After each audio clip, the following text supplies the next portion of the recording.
right. Well, Father Meyer introduced me. My name's Christine Eppert, and you might be thinking, who's Christine Eppert? Why should we listen to what she's saying? There's 3 things about me that I think are really relevant for this presentation. So first, I'm an All Saints parishioner. I love Jesus. I try to live my life around Jesus. My goal is to get to heaven, and bring everyone else that I can, God willing, with me. So that's number 1. Number 2 is I'm a mom. So I'm a mom of a 13-year-old going into 8th grade. I did not wait till 8th. I'm in a co-parenting situation where my son's father wanted the phone, and I really relate to what Father Meyer said of the gun analogy, because the night I found out his dad decided he was going to get a phone no matter what, it wasn't going to be a flip phone, it was going to be like the newest iPhone, I literally thought in my mind, I would rather my son be getting like an AR something gun, because it would be safer for his soul. I could control that, I could teach him, like it would be okay. But so number 1 is God, number 2 is my son, and number 3, I've been put in a lot of positions to learn a boatload about technology.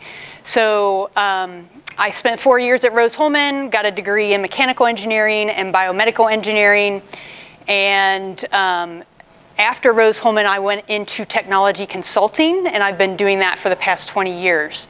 So I've seen a lot of different technology, not only like mechanical, biomedical, and then also in IT, information technology.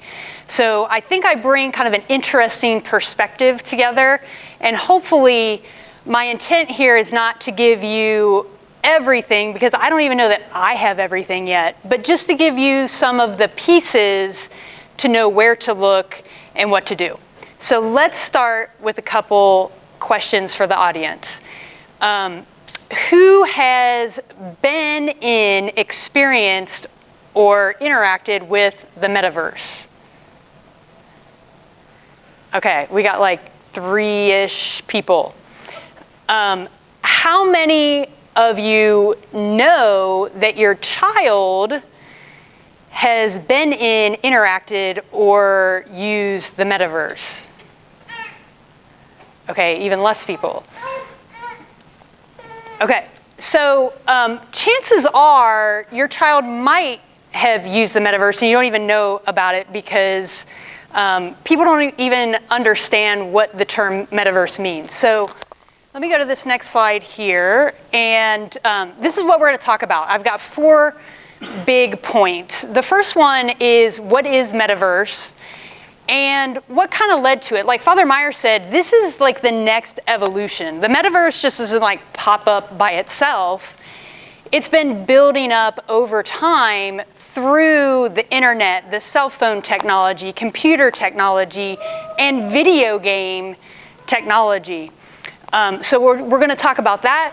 Then, like my number 1 goal in life, you have to put everything into a spiritual perspective. Does this technology help me know, love, and serve God better? So we're going to look at not only what the Metaverse is, what kind of built the Metaverse up, but then like let's look at it through a spiritual lens. And then we're going to spend a little less time, believe it or not, of how do I protect my kids, and then I'm going to tell you a little bit more about what's next. So we're going to cover like what's next. And we're not going to spend a whole lot of time on that. It's just going to give you a little piece of nuggets that you can do more research. Why are we spending the most time on what the Metaverse is and the history? Well, because most people don't know what it is. And here's the thing. We have to make parenting decisions all the time. And I want to affirm you parents that are here, like you've already made a good parenting decision. Like you care, you want to know more about technology. And I also want to affirm you, like, keep using your common sense, because we are so distracted, we forget to use our common sense. I'm going to give you a parenting quiz right now, and I want to see how well you all do. Here's a parenting situation. Your you're at your house, you're getting ready to grill some food. You're too busy to light the charcoal fire outside, but your 2 sons volunteer to do it.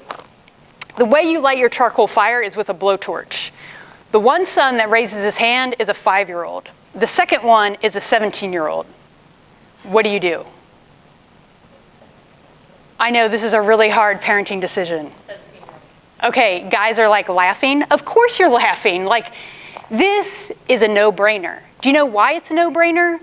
It's a no-brainer because you know what a blowtorch is. You know what fire is. You know what happens when kids use blowtorches, especially 5-year-olds. They're gonna like burn ants. Maybe they'll light the fire. They might try to light their shoes on fire. They might see a brick burns. It's gonna be a catastrophe. Like, you don't have to phone a friend. You don't have to call on people. You don't have to get on your Facebook moms group and ask them what you should do. Like, you know right away. Yeah. Why? Because you know the technology, you know the dangers, and you know the capability of your child. So we're spending more time on what is the metaverse, because realistically, if you know what the metaverse is and what its aims are, there are good and bad aims, you can weigh those decisions, you can use your common sense, you can use the parenting skills that you already have with the kids that you already know, and you'll naturally know, what do I do about this? And a lot of things that Father Meyer has will be applicable here, but the metaverse is gonna be cell phones and the technology that you have today on steroids. And get this, it's not just gonna be your kids, we all are gonna be immersed in this. And just like the blowtorch analogy, if you've never used a blowtorch, you don't know anything about a blowtorch, before you give it to your 5-year-old or maybe even your 17-year-old, you probably want to use it yourself. And I think to myself, like, why is it that when someone has a computer problem or a technology problem, they say, oh, like, give it to the 10-year-old, he'll figure it out. That's totally opposite of how our society is. Our society always worked of like, adults have the experience, we know how things work. If I work with my dad on a construction site, I'm going to him for questions. He's not coming to me for questions. We as adults need to not be afraid and get in the game. And before you install an app, like Father Meyer was saying, you have to make the decision, but how are you gonna make the decision? Like, Snapchat, that sounds good. Like, Johnny's using it and his other friend. Well, guess what? I use Snapchat, it creeps me out. And when I look at, and I don't really do much on it. I have like my nieces and nephews snap me and I'm like, I don't really know what's going on. The sole purpose why I got it is to make the decision if my son should get it. When I look at some of the just random stuff that pops up on Snapchat that I did not sign up for and I didn't want to see, I would give it like a rated R at the best. And I'm just like, this app within itself is so inappropriate, I wouldn't even like give it to an adult to use. It's like not my thing. So anyway, I want to challenge the parents, like, if you don't have enough time to use it yourself, how are you going to know, I've never used the blowtorch. How do I, well, let's just give it to Johnny. He's 5. It should be okay. He could figure it out. Like, that would be absurd. But we do that with technology, even knowing the impact that it can have to our child's souls. We've used technology enough now that we know, like, we got to be a little bit cautious and not totally trust. I think we've built a mindset to automatically trust technology. Like, technology is good, technology helps us, and it can help us. So again, I hope to give you some of those pieces, and without further ado, we will talk about the metaverse. So you'll see this slide up here. There's a lot of different things, but really, I looked up like 20 or 30 definitions for the metaverse. They're all different. Nobody can totally give a good definition. So I took several and I just wrote my own definition. So the metaverse is an umbrella term used for computer-generated experiences or augmented or virtual reality. You might hear other terms like augmented reality, extended reality, virtual reality, omniverse. there's all these experiences, all these different terms that you might see. So let me kind of illustrate that. This first picture up here, this guy with like this blindfold thing on, that's actually an Oculus headset. So when you put this headset on, you don't see anything except there's two like computer screens pointing at your eyes, and that is what you see. You can see on this screen over here what this gentleman is looking at. When you're in the headset, you've got your little controllers to interact. So it's kind of like a video game. And when you move your head physically up, you see the ceiling, not your ceiling, but the ceiling that is computer generated. And when you look down, you see the floor that's computer generated. When you look around, the headset knows that you've turned, just like your iPhone knows, like when you flip it, that it flips the screen. So it's got like spatial recognition. This is an entire computer on his head, just like our smartphones are entire little computers. So he is interacting with his environment. He can move things. He can move around. This is what a lot of people think about with the metaverse, is like this full immersion. He can go into chat rooms with this and talk to other people. If someone's right next to him, he'll hear them louder than someone way across the way, just like it is in real life. So they've recreated a lot of things. You're not 2D looking at a screen like playing a video game or going to a conference call. You're like you are a character in the movie, like you've jumped into the movie screen, and you can look around and experience this computer-generated world. There are other ways to get into chat rooms and things that are branded as the metaverse.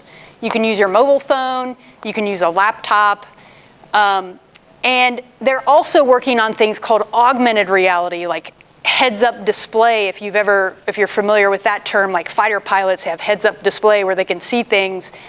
They're working on holograms, and then here, like glasses. So there's glasses like Google Glass and other glasses that are this size or a little bit bigger. And like, hey, I'm at the beach. I wonder what temperature it is. Like I push a little button here and my weather app comes up and I see what temperature it is. So it's blending reality as we know it and overlaying computer-generated things into that reality. So let me just pause there, because this part's pretty important, the definition of metaverse and what it is, and see if you guys have any questions. Does this somewhat paint the picture? I'm seeing some head nods. Yeah. Our grandson will play Minecraft. Minecraft, yeah. So he's getting on YouTube. Right. We're watching him running some little thing around. Yes. That's 2D. That's 2D, and I think it's just a matter of time until Minecraft is in this 3D, total immersive world. So that's definitely a building block, and that's in our history of video games for sure, is in the realm of metaverse and kind of the next steps. So if I could just real quick, I've worn the goggles and used the little hand things. I'm going to use this analogy that hopefully you all remember. Do you remember Mary Poppins? And when Bert and Mary jump into the sidewalk paintings? Right. So that is what this is. When you spin around, like when I'm wearing the goggles and you go like this, you are seeing the metaverse world that you are in. It's a 360. I can't see one thing in this room. You are actually, in fact, before you put the goggles on, there's like, you have to like do a clearance of like an area, because once the goggles are on and you start moving your hand, you can hit other people or walls. Like you need to have an actual radius, because you can't see anything. You could hurt yourself or other people. So it's a complete immersion. Everything you see and hear is another technological world. So it's all, yeah, I'll stop that. Yeah, I mean, like being in a casino. You're like, what time is it? Where am I? And like Father Meyer said, you might be in this virtual world. You started off in your living room this way, and you're like over here, like somewhere random when you take the goggles off, and you're like, okay, I guess I got there. And the first time I was in the metaverse using these Oculus goggles, I took them off and I was like, this is really cool. Like, this is really fun, and kids are gonna love this. They're gonna love it. And then I thought, like, something's wrong with this. It's like my brain was disconnected from my body. My eyes and my mind felt like I was in this environment, but my body wasn't. Like, there's something not right about this. This is kind of weird. It's kind of creepy. It kind of creeped me out. So if you haven't experienced it, I would encourage you to experience it, especially before like your child gets into this. But yeah, it's a whole different world. And that's what, that is the point, is to generate man's creation. This is man's creation, our whole different world. And we'll get a little bit more into that as we go. So let's go into a little bit of history. If it doesn't totally make sense, that's okay. We will go into a little bit of the history here. So let's go into the history of the internet. So it started with ARPANET. Some people think Al Gore invented the internet. Maybe he did. Maybe he was part of ARPANET. But this was a defense system. You could see the little map of the US. The government was starting to create computers, and they're like, we need these computers to talk. So they started in the 70s, the ARPANET. And then that quickly went into, like within a decade, went into universities and scientists getting involved as well. And they were using modems. And people that are old enough that know about modems, it ties up your telephone, like your real telephone, which most people don't even have anymore. And it was very, very slow. But that's how these things start out. Very, very slow. But it's got a vision. It's all about, if you see that top bar, it might be a little bit hard to read. They call this Web 1. In newer terminology, they call this Web 1. It's all about information. Communication, information, that's the goal. Then we get the World Wide Web in the 90s. www, people start going to websites, start to be information out there. And then it comes to 3G, Wi-Fi, Facebook. So Facebook started in 2004. I was on it in 2005. And I got on it because my ex-husband was BFFs with one of the #1 employees of Facebook, not the founder, like one of the people that actually do work. So I remember being on Facebook in 2005. Someone wrote on my wall and was like, I'm honored to write on your wall. And I'm like, I don't even really know what this means. I think a lot of college kids were on it. But just take a moment to think. For me, it started off as, okay, I'm on Facebook, like nobody else is on it, this is boring. And then more people got on it, and I'm like, oh, like I can share pictures, and look how Johnny's doing. And just think about how we use Facebook today. Like back in 2004, I was thinking like, it's kind of cutesy, like whatever. It's not really going anywhere. I don't see the applicability. I wouldn't invest in this stock. It's kind of boring. But where we are today, I wouldn't even know when my son has like dances at his school, or I've missed births of cousins because I didn't look at Facebook. Like how pervasive Facebook is today. And with the internet in the 70s, nobody like used it but the government. Within 30 years, 40 years, it's so ingrained in our life, such that you're missing out on actual physical events because you're not on Facebook to get the invite for the event. So one other note on Facebook that Father Meyer kind of alluded to, you guys aren't the customer. We're not the customers. The ads are the customers. You're the commodity. Your data and your consumerism is what Facebook is selling. So a lot of this technology, it's there. We think they're providing a service, but really they're providing a service not to us, they're providing a service to their advertisers. The other one, Google, I don't have it on the slide, but if you talk to technology experts, they will tell you Google is the most sophisticated mind control machine ever invented. And you're like, what? Google helps me out. Like I type stuff in there and Google tells me the answer. Google gives you the top 10 answers that Google wants you to see. So as an example, preparing for this presentation, I went to Google and I typed in, who is the customer of Facebook? And Google told me that, well, this many are women, this many are men, this people like demographic, and I'm like, that's not the customer of Facebook. I went down like 10 pages, 2 pages, like did not find the answer that I already knew the answer to. So I went to another web browser and another search engine. I use a search engine called Start Page. There's DuckDuckGo. There's other alternatives to Google. I type in, who's the customer of Facebook? The first hit, advertisers. Like, yep. So there is a huge difference, and we just willingly trust the Googles, the Facebooks, because they build up the trust, and they do have fairly nice products. So think about Facebook, 2004. We're now, 15 years later, and technology continues to accelerate. So where do we go from there? We've got 4G, we got smartphones, we got tablets, we got those, I call them speak boxes that people like, Alexa, what's the weather?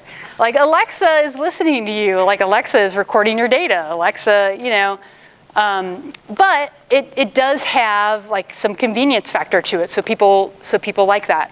So we went to that, and now here's where we're at today in the 2020s. 5G, which people don't totally understand, but it's just another technology to help the internet go faster. Basically, it's the next generation. We're now in, I didn't follow the timeline there at the very top with Web 1 was information. Web 1 was also people and social media. But then we got into Web 2, Internet of Things. There's so many things connected to the internet. Your car is connected to the internet. People's clothes, like there's RFID tags that can connect to the internet. Like the Internet of Things is a thing. And then the Web 3, which is where we're at now, that's emerging, that they're talking about Metaverse, is all about immersion and people and places. And ownership. So digital identification, digital currency, this is more than just video games. There's a lot of things happening on the internet. And you might be like, oh, digital identity? Well, I went to the airport and I flew. I could just have like my smartphone out there and they just scanned it in. I didn't need a ticket. I could check in online. That was my digital identity to get on the plane. In New York, for a while, you had to have your digital identity to go to the gym or whatever the case may be. But these things are real. They're happening already. And it's all part of that technology. So that's the internet. Let's look at gaming. This is pretty fun. So in the 70s, as computers were happening and as ARPANET was happening, there was the text adventure games. Where in the World is Carmen Sandiego was one. This is Oregon Trail, if like for my generation or older, if you remember this. Raise your hand if you remember these. Because you were awesome. You were just so awesome. Yeah. Oh my. So we started with Oregon Trail, and we're like, oh, this is kind of fun, but I keep dying of dysentery. But like, I kind of learn a little bit about, hunting and whatever. So it's fun, it's cutesy. And then it moved to graphical arcades. So we got Atari, we got Pac-Man, we got Galactic, all these like Space Invaders. It eventually went to like Super Mario Brothers, and you're like, this is cute, it's kind of a challenge. And I could spend hours on there like trying to get to Super Mario Brothers. And these were games where when you died, like that was it. You had to start all the way over, but that's not how the games are today. And then it quickly moved into what they call massive multiplayer online role-playing games. I think World of Warcraft was probably one of the bigger ones that came up. We've got these first shooter games.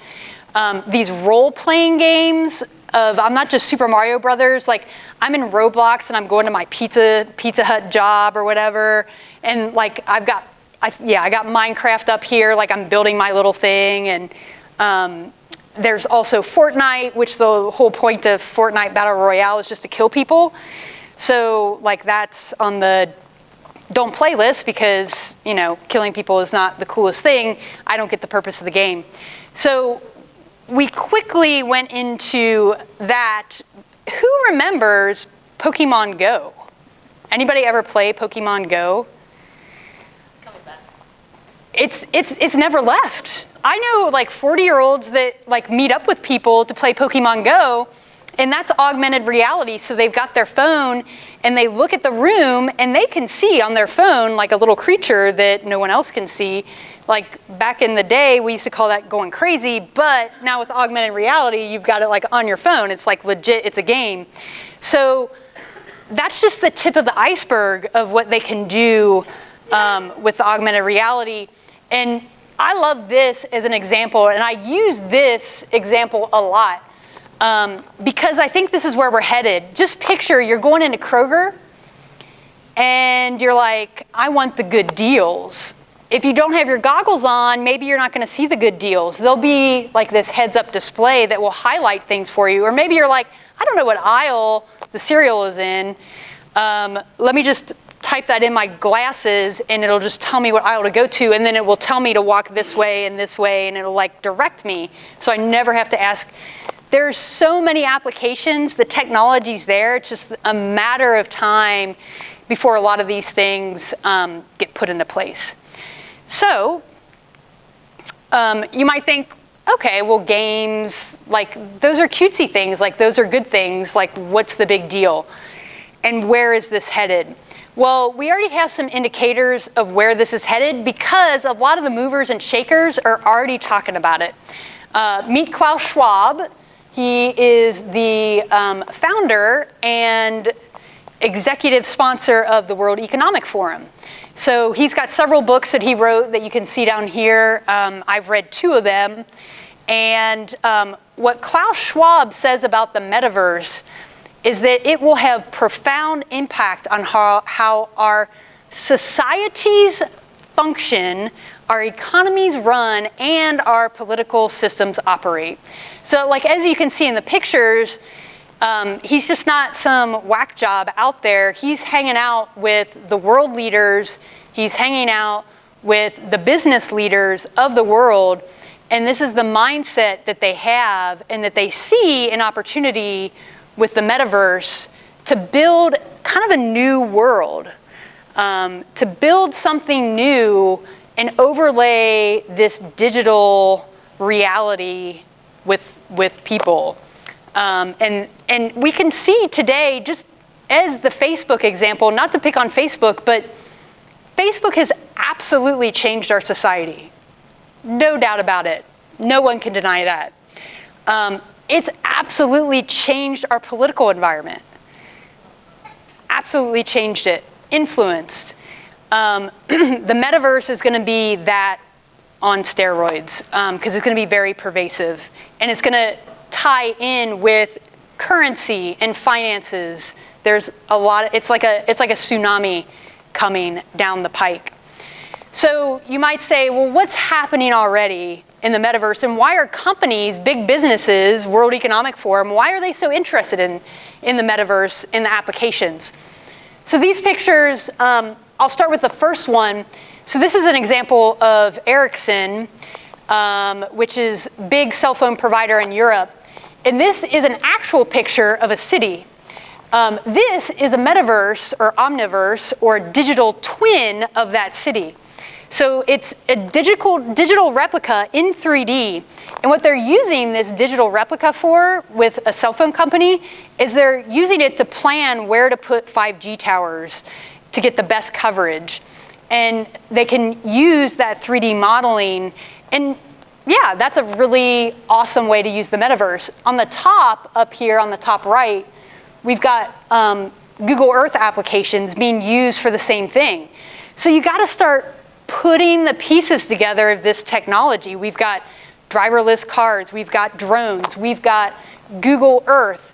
These are all like building blocks and pieces for this digital world that's being built. You can get on your Oculus headset and you can go on Google Earth to St. Leon, Indiana, or Dover, Indiana, and just like you do on Google Maps, you put your little person down, you can do that, and when you look up, you see the sky. When you look down, you can see the road, you can see the church.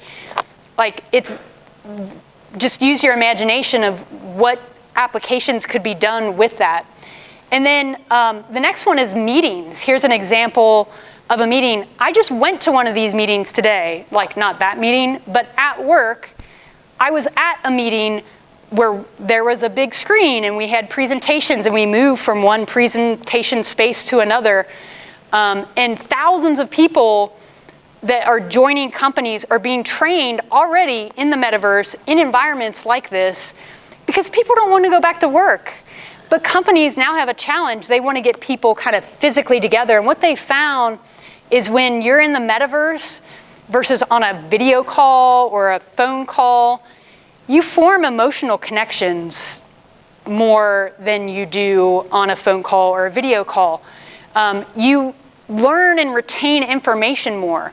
So companies are thinking like, hey, instead of paying for plane flights for people to fly from city to city, we can all meet in San Francisco in the metaverse, and we will feel physically present in our conference room, looking at each other, seeing who's bored, seeing who's sleeping, seeing who's like laying on the ground because they took their headset off in real life to go to the restroom, which happens. And like there's just all these things that are coming very, very quickly. Yeah. How often, like in your company, are you going, how often do you have meetings in the metaverse? I have meetings in the metaverse every 2 weeks. And the meetings that I'm in are for pilot users and to promote people to have more metaverse meetings. So it's kind of like a culture change, right? Like to promote people like from the grassroots to start having more meetings in the metaverse. How many people are in each meeting? The meeting I was in today, I would say there were probably about 30 people. Yeah. And then like, so they gave their presentation and then after that we could mingle and we could teleport to some other worlds where they're gonna like show us different things. So quite interesting. And then last but not least, at the bottom is a BMW factory. There's a BMW factory, I believe it's in Europe, that they created an entire digital twin in. So before they make changes on the assembly line, they make changes in the digital world first, and they try it out, they model it, and then they use it. So there's many, many applications. These are just some of the many that are already being done today. All right, let's get to the metaverse in the church. So you may not have noticed, but I do have a scripture verse here at the bottom of the presentation. And it says, it's from Jeremiah. It says, "For I know the plans that I have for you, declares the Lord, plans to prosper you and not to harm you, plans to give you hope and a future." God has a plan for us. But we have a plan for ourselves as well. So let's talk a little bit about God's plan for us. God's plan for us is that He's the creator. And when He created us and He created this world, He created the world for us to know Him. And when we look at a sunset and when we see the ocean and we look at a mountain, we're like, wow, God is awesome. I look at all the birds, the different variety of birds, and I'm like, this is amazing. And when we are in God's creation, it points to God. I'm not the only one thinking about the ramifications. So this comes from tradition, faith, and family. And what they're saying is that when you live in this digital world, when we start blurring the lines between reality and virtual reality, when we start living in man's creation instead of just like good old nature that God created perfectly, it starts to distort us. It distorts our minds. It wounds us in ways that we probably can't even understand. So there's a lot of cool stuff to the metaverse, and there's a lot of great applications, but you can't beat the original. Like, you can't beat a sunset. You can't beat the wonders of growing a garden and these small things. So man has their ideas of creation. And why would man want to outdo God? It goes back to Genesis. Like, we want to be our own gods. Like, we think we can do better. We're like, hey, we can do better. Like, we can live and we can sin. Like, we want to have it all. We want to have our cake and we want to eat it too. And this has been in the mind of man since the fall. The only difference now that we know of is we've got the technological means to do something about it. So here's some examples of what's in the mind of men. What's in the mind of men comes out in movies, in books, in our arts. And up on the top right is the oldest thing I could find, that's from 1935. A guy wrote a book about these spectacles where you can go to different worlds. They're metaverse goggles. Like, you just look at the cover, you see it. The other one is in the 1960s. They were already working on creating virtual reality headsets in the 1960s. That was before we were even playing Oregon Trail on the computers. It was already in our mind of, we need to have a solution to this death problem, and we don't want to believe in God. We'll find our own way. We'll find our own path. Up here on the top left, this is one of my favorites. I used to love Star Trek, and this is Star Trek Next Generation. This is what they call the holodeck. Anybody remember? Any Star Trek fans? Got a couple Star Trek fans. But they would go into this room that would just be like, it's just kind of like a black generic room, and then they would tell them where they wanted to go, and then they'd be immersed in this world. And we know a lot of stuff in Star Trek has come true already. And then also down here, we've got The Matrix. If you haven't seen The Matrix, I would recommend seeing it. I would recommend, if your kid's like over 12, you watching it first, but kind of explaining to them, like, the whole point of The Matrix is they lived in a virtual world. They just like stuck this like electric device like right into the back of their neck. And we might say like, oh, well, we're putting goggles on, that's totally different. This is nothing like The Matrix. Like, if you're immersing yourself in an alternate reality, like a different world, this is totally like The Matrix. And that's what we're headed towards. And even some of the things that I've seen about Metaverse, they talk about like, we're building the Matrix. They just say it, like, we are building the Matrix. And then last but not least, we've got this gentleman kind of in the center. He's got goggles on, but he also has a bodysuit on. They're already working on that. It's not enough to see and hear. They're working on the senses. And I don't even have to mention pornography. You could just use your imagination of all the applications that could be done with all those senses and how that could be misused. Of course, there could be good uses for it, but what are people attracted to, especially teenagers and younger kids? They're not going to like get on and like, oh, I'm just getting on the metaverse to look at scripture, and they're going to be attracted to these things, and their friends are going to also be attracted. So, and there's a quote up here from a Metaverse conference that really kind of sums it up. Like, the idea of video games was never to just like play the video games. The idea was to be in the video game. Like, again, it's a plan. God has his plan, and we're coming up with our own plan. So here's a few things to think about from a metaverse perspective. So at this point, this is man's creation. God has a perfect creation.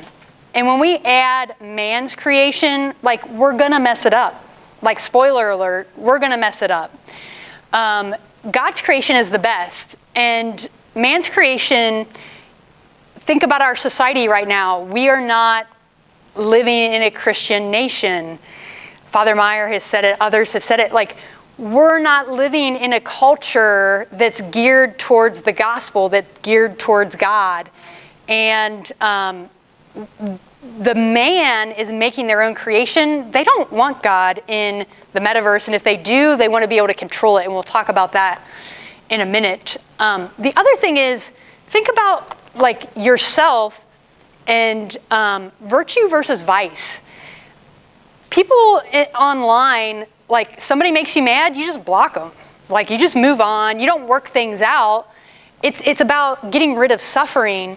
And without suffering, you're not going to build that virtue, but you will be attracted to the vice. You will be attracted to the easy way out. And then last but not least, there are already PhD people studying identity on the metaverse and asking questions like, can we show up to work as a unicorn? Like, can I be a fluffy bunny? Not just like, can I be a man or a woman, but what is acceptable in the work environment versus in the play environment? And my question back to them is, why is that even a question? like we know that's going to fail. We know how people are in the real world that are trying to be something that they're not. That doesn't help your self-esteem. That doesn't lead you on a good path. That doesn't have you accept yourself as God's creation. So those are some of the real dangers out there with the metaverse as well. Here's another interesting thing. Think about the church. We've been persecuted. We've had martyrs. We've had churches burnt down. What is the famous saying? The seed of the church is the blood of the martyrs. The blood of the martyrs is the seed of the church. So the devil is like, well, we can kill people, which is great, but it actually makes the church grow. But if we can trick people, if we can just give them a little incentive, if we can just get them to forget about God, a little poison here, a little poison there, a lot of good stuff, but a little poison, forget about God. It's the carrot. It's the fantasy world. It's the, it's the metaverse. Like, it's not real life. It's okay. So just think about that other dimension of, again, put it in perspective. Is this drawing me closer to God, or is this moving me further away from God, whether I'm in a digital environment or just in my normal life? So all those rules apply. Your church on Facebook. Yes, Facebook is getting ready, and they are already partnering with select churches. So we've got Hillsong, Assemblies of God, Presbyterian. I didn't see Catholic on there. Not sure why. Father Meyer's not sure why, but I'm sure we'll kind of figure it out. So if you didn't know, Facebook loves and is so focused on the metaverse, they changed their name to Meta. So if you see Meta, that's Facebook. Facebook is Meta. Meta Facebook. But they're already partnering with churches. They see an opportunity there. And this is not on Facebook, but the far right picture is an actual digital virtual church that was formed online only. And that picture is of a virtual baptism in virtual water with emojis of people saying, like, this is awesome. I don't think you need to be a theologian to know, like, that is not a baptism. Like, you actually need water, people, like, not like virtual water. So what the experts are saying is that Facebook is shaping the future of religious experiences itself, just as it is done for the political and social life. So if you think that churches will not be impacted, churches will absolutely be impacted. But I think that's a unique thing about the Catholic Church that makes us even stronger. We have such a physical presence. Like, we know the importance of the Mass and the sacraments. So Facebook is, get ready, church on Facebook. It's happening. So let's get to how do I protect my kids and my family. So really, it comes down to the first part is managing, like we were talking about. I have a blowtorch. I know how a blowtorch works. I know the limits that I need to set with a blowtorch. I don't know that there's like necessarily a one-size-all-fits plan for each person. You might say like, I have no idea about any of this technology, and I homeschool my kids. In that case, you might say like, we're just not gonna do it at all. Like, we're gonna opt out. Or you might say like, hey, I'm in tech. I kind of know a little bit about it. My kid goes to public school. It's gonna come their way eventually. Or maybe even they go to Catholic school and it's gonna come their way eventually. So you have to make those decisions. But the key is the more you know, the more that you can talk to your children about what they're experiencing online, if they need to be online or in the metaverse. And you have to make those parental decisions. And I'm sure like bedrooms, bathrooms, basements, like those rules that are applying to your phones, like those are going to be applicable to the metaverse as well. I think a really critical thing for us as Christians and Catholics, we need to bring God's order into the digital world. So example of like, hey, I'm playing this video game where I'm murdering people. Well, murdering's a sin. Like, you shouldn't be doing that in real life, and you shouldn't be doing that in the metaverse. Like, it's not okay to lie when you're in the metaverse. What happens in the metaverse doesn't just stay in the metaverse. It changes who you are as a person. You're practicing bad habits, or you're practicing good habits. So we have to be the salt and the light, whether we're in the normal world or the digital world. We should be different. We should have Christian values. We should be charitable. We should follow the 10 Commandments. We should not try to pretend to be something that we're not. Those are the keys in my mind, like at a high level, and we'll learn more as we keep going forward. But don't be conformed to this world, be transformed, be different, and the metaverse is no exception. And then what about our family's faith in like Facebook church? The primacy of the sacraments. Like, we have to keep what's good and beautiful and true and awesome about the church and continue to promote that. We need to get together as community. We need to give our kids experiences in nature, living God's plan in God's beautiful creation. And we also, just by our actions, being different and being Christians, evangelize. And last but not least, this is my opinion, I could be totally wrong.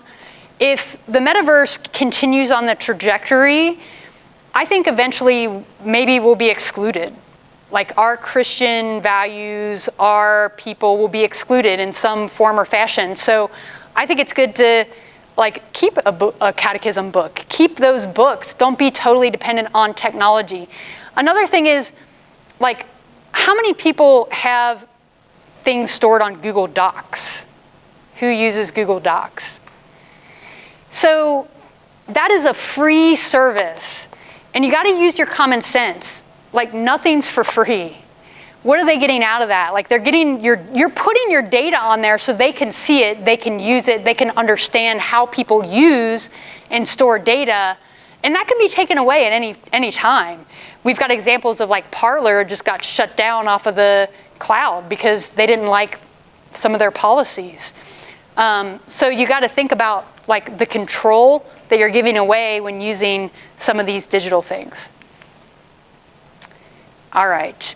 Bear with me here. I'm going to try to power through, and I'll save a little bit of time for questions. I want to give you a little preview. Like, this is all about putting dots, connecting the dots. We talked about metaverse. I know it's a lot to kind of absorb. I recommend, like, check out some YouTube videos. Check out some of these terms. I do have a handout as well. So some of this, you know, you don't have to remember everything. You can check out some of this information and some of these terms. But I want to give you like the next of where this could go and some of the other technology that's out there that could be blended in with the metaverse. So this is Graham. Graham, I believe he lives in Australia. Graham can send text messages, emails, shop, and bank online with just his thoughts. He has ALS. He doesn't have control of his arms, and he cannot type. But what he did is he went through a procedure from this company called Stentrode. And if you know what like a heart stent is, what they did is they took like a heart stent, put a little more technology in it, put it up in the blood vessels into Graham's brain. So it's not like actually in his gray matter, it's in his blood vessel. And the stent is in his blood vessel. And his stent talks to a little transceiver so that after a little bit of training, Graham can be with the computer, with the chip in his head, and he's texting and banking, and through his thoughts, he's not speaking, he's not typing, he, Graham, is controlling the computer. This was a few years ago. Just this year, 6 people in the US are getting one of these Stentrode devices. And of course, like, they're marketing it as, yeah, we're doing a great thing. Like, Graham is paralyzed. He should be able to type and do things like that as well. But will it only be people like Graham? Will it only be people that have disabilities? So that's one pretty big one, I think, of where things could go next. Everybody's watching Elon Musk and Neuralink, and he's going to put all these like wires in people's heads with like this complicated surgery. Stentrode's already like just putting it in a little device in a stent, like bada bing, bada boom. I think this is the company to watch, but there could be more out there that I don't even know about that are doing cooler things or not cooler things than this. And this slide, I'm going to point out on the lower right, if you look at some of the stuff in the metaverse, they look like little like cartoon characters. You're like, that's so kind of corny. But they have technology. This is a program called Unity. You could see the picture in the upper left of the gentleman with like the brown hair. All they did was take that picture and they created a digital copy of him. They can put different hair on him, they can make him talk, and they can create these little characters that they call avatars in the virtual world that look very realistic. I just don't think they're doing it yet because they don't want to freak people out. But the technology is there to do it. The other thing, the top right, you could kind of see there's like this little wristband. This is something that Facebook, also known as Meta, is working on. And basically this wristband can sense your finger moving because you got these tendons and ligaments in your, and you can see on the far right what the position that person's hand is on the left. On the far right is what's happening in the digital world. So today, like with the metaverse, you've got like these controllers and people are like, this is stupid. Tomorrow you might be putting on wristbands, who knows what technology they're gonna come up with, but they're going to that next level of technology, and that's just one of many, many, many things. Here on the bottom left, so this is just to give you another example of technology and how it's progressing. That's called a nanobot or a robot that was injected into a person through a syringe that can move around. And you might think like, whatever, that's kind of science fiction. That came from the University of Pennsylvania, that picture. So they're already working on technology like that. And then the top is genome editing technology. So there are companies, many, many companies, very well funded, that are working on fixing genetic issues, and they use CRISPR and other technologies to do that. And that's just kind of one of the illustration where they unstrand the DNA and then they insert whatever DNA that they want to, because really they're going to want to help people. They want to like fix paralysis and other things. But again, where can that technology go? Will that be merged with like this biological stuff that's happening? All these questions still remain. And then last but not least, where I think some of this could ultimately go, if you've never heard of the word transhumanism, you might want to look it up. I kind of think it's a religion, but basically it's like real life Iron Man, right? Like Iron Man wouldn't be surviving if he didn't have like this solid core thing. But there are people that literally, they want to be immortal and live in this world, and they think technology is the way to do it. the example that I have here, number one, Klaus Schwab, our buddy from the World Economic Forum, he says that the fusion of digital, biological, and physical worlds are happening now. So that's why I'm giving you some of these pieces of information, because that's their aim. It's not just one thing. It's just not the biological technology or the internet technology. They're trying to fuse it all together.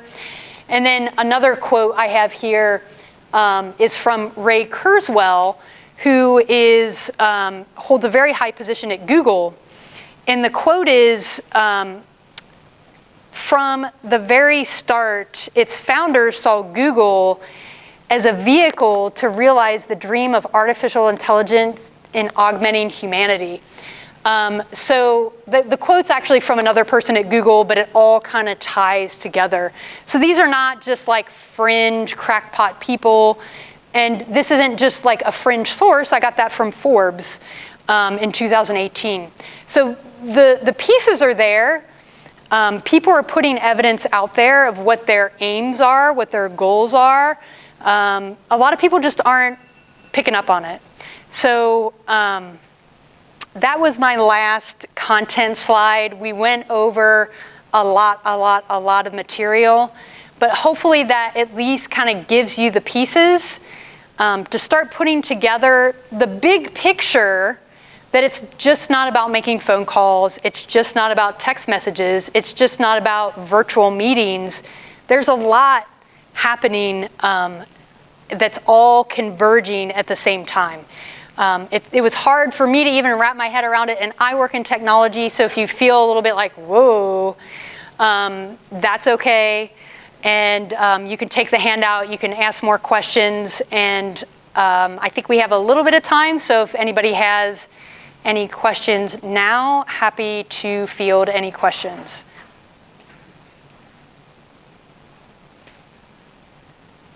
You're like, my brain's about to explode and we've been sitting for an hour and a half.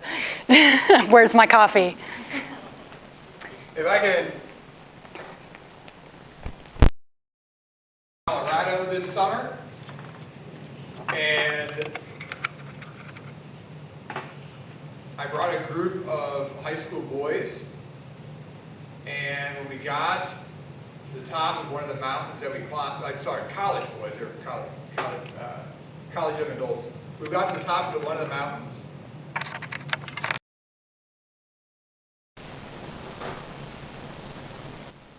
And the words out of the young men's mouths were this: "This is just like the movies. This is just like the movies." Do you remember that one movie? Oh my gosh, this is so amazing.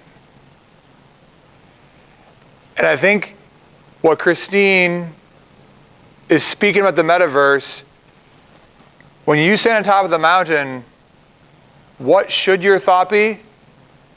God, you are so awesome and so amazing, and I am so small, and God, I love you, and God, I praise you, and you are the maker of heaven and earth, and dear Lord, oh, I love you. These are young men that go to church every single Sunday. Some of them pray the daily rosary. But our world has changed tremendously. Now they were saying this is like the movies. But in a few years they'll say this is like the metaverse. This is like meta. This is like that one time in geology class in Meta that we climbed Mount Rushmore, or we went to the Grand Canyon in the metaverse. There is a lot of great things that can happen from this. Father Mahan, and for those of you who have gotten to know him a little bit, his mind is amazing when it comes to archaeology and all of these things, and he believes that the metaverse can be used to take a group of people on a guided tour of St. Peter's Basilica while you're all right here, and take you to the bones of St. Peter. And that we can do really great things, but if our life is not orientated properly, this is going to get really bad. And people are going to be missing God. So you get to the top of the mountain. I mean, like look at how it's disordered. I get to the top of the mountain. This is like the movies. Instead of this is like God. And when we see nature, when we see family, when we see life, when we see a human being, that should take us to the Lord, not to technology. That should make us think of God's ways, not man's ways. So these are all just things for us. Christine and I, we're not here to scare you. We're here to empower you. We're not here to have you leave like in fear or like angry or confused. We want to present truth so that you're able to go forth and say, you want to know what? Let's go outside tonight. Like, let's just go and sit outside and let's embrace. Let's go hold someone's hand and let's go be real, because that's where living takes place. And technology should help us to do that, not hinder us from doing that. And so I'm very appreciative for Christine, clearly very knowledgeable in these things, and her experiences are a great blessing for all of us. So we do have all these handouts. I'm going to make it easier because they're all over here. I'm going to transport them over to that table so you can kind of mingle and talk to the people that are to your left or your right, and I'll give you a blessing. In the name of the Father, and the Son, and the Holy Spirit. Amen. Heavenly Father, watch over, bless, and protect those that are here tonight through the intercession of Blessed Carl Acutis, the new saint wearing Nike shoes who embraced technology to promote the gospel in your Eucharistic body, blood, soul, and divinity. Help us to use technology like him to bring about the reality of life and marriage and family and the church, compassionate love and service to one another. Bless all the children in our parish boundaries. Bless all our children far and wide, that they may know you, love you, and serve you. And we ask all this through Christ our Lord. Amen. May God bless you, the Father, the Son, the Holy Spirit. Thank you for coming tonight. Spread the word.